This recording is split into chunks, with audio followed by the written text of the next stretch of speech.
Hi, I'm Dave for General Equipment Company, and today, in this segment, we'll show you the basic steps of how to attach an auger to the power head of the 332H or 348H Epic Series hole digger. We'll also show you how to operate the unit once the auger is attached. From an application standpoint, the 332H and 348H hole digger are intended to dig holes in a variety of soils from sandy loams to hard caliche for such things as building a fence or deck.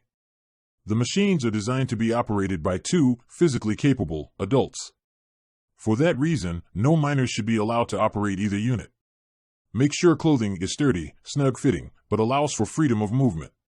Never wear shorts, tennis shoes, or loose-fitting clothing that can become caught on controls or moving parts when digging. Finally, it is very important that you call the appropriate service program in your area to locate and mark all underground utilities before digging any holes. The tools or gear you will need are the following: safety glasses, hearing protection, gloves, sturdy boots. With that, let's get things rolling and attach the auger to the power head.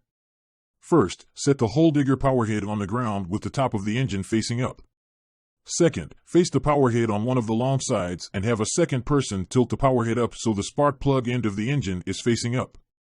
Next, slide the auger hub onto the drive shaft located on the bottom side of the power head, then let the assembly rest on the operator handles and the end of the auger. From there, align the auger pin holes in the drive shaft and the auger hub. Finally, insert the factory-supplied auger pin into the hole and secure it by closing the safety pin.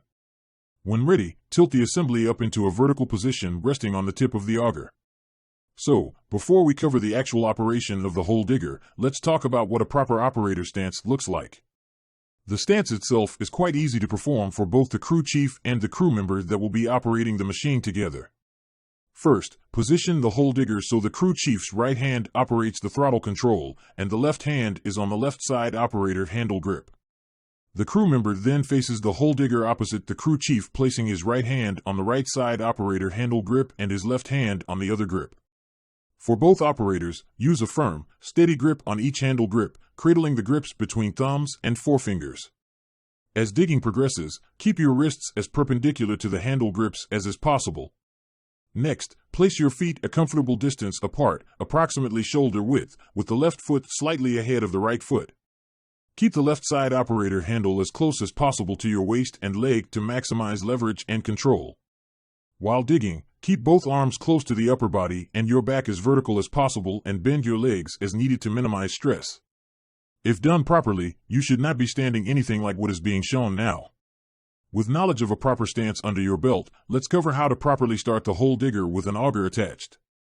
Note that when operating the hole digger, the crew chief and the crew member have different responsibilities. Both must be fully aware and acknowledge that they are ready and in full control of the machine plus any accessories. The crew chief's responsibilities are to operate the engine throttle control and to provide verbal commands. The crew member responsibilities are to operate the fuel tank on-off valve, choke lever, and the recoil starter. To operate the machine, place the hole digger vertically in the desired location and get into the proper operating stance. Before getting started, confirm that the auger lock handle pin is in the upper right, unlocked position. This ensures that the auger lock has not been activated and will not impede auger rotation while digging. Next, the crew member opens the fuel tank on-off valve to the on position. Moving forward, the crew chief then rotates the throttle control counterclockwise halfway while providing machine stability using both handle grips. Next, using the right hand, the crew member closes the engine choke by pulling it out to its outermost position. Finally, the crew member pulls the recoil starter slowly with either hand until resistance is felt, then gives a short, fast, steady pull, allowing the starter rope to retract slowly. Repeat this until the engine starts. Note, more pulls may be required in cold weather. Here is an additional starter tip that can be of help.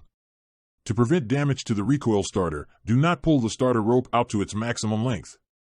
With this, let's move on to the next step. After the engine is started, allow it to warm up properly. As the engine warms, the crew member opens the choke by pushing it into its innermost position to prevent the engine from stalling. Finally, the crew chief rotates the throttle control counterclockwise slowly, checking for proper clutch operation, excessive transmission noise, or vibrations as engine speed is increased. With the engine now ready to go, you can begin digging the hole. To do so, The crew chief rotates the throttle control counterclockwise to increase the engine speed. The auger will begin to turn once the engine reaches the initial clutch engagement speed. As the digging progresses, keep these tips in mind. Digging a hole is normally done by operating the engine at full speed. If you're digging in areas with known, buried obstructions such as rocks or roots, an accepted industry practice is to dig at an intermediate speed. This ensures a quicker release of the clutch if an obstruction is encountered. Use the proper operator stance and grip to counter any kickback generated by the digging process or when obstructions are encountered. Keep the left side operator handle against your hip and leg as you dig. In the process of digging the hole to the desired depth, do not dig until the power head touches the ground. If this happens, the auger can become stuck in the hole. Moving forward, follow the next 2 steps depending on whether more holes are to be dug or not.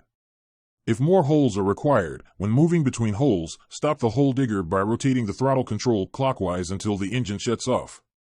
From there, proceed to the next hole location and restart the engine following the steps previously covered in this video. If no additional holes are needed, stop the hole digger by rotating the throttle control clockwise until the engine shuts off. From there, disconnect the spark plug wire and turn the fuel tank on-off valve to the off position. Finally, disconnect the auger from the power head. That does it for this segment. Detailed safety instructions and information about what was covered is in the operator manual that came with the machine or in a copy of the manual located on our website at generalequip.com. If you have questions or need further assistance, please feel free to give us a call at 800-533-0524 or email us at support@generalequip.com. We are here to make you successful and will be glad to help you in any way possible.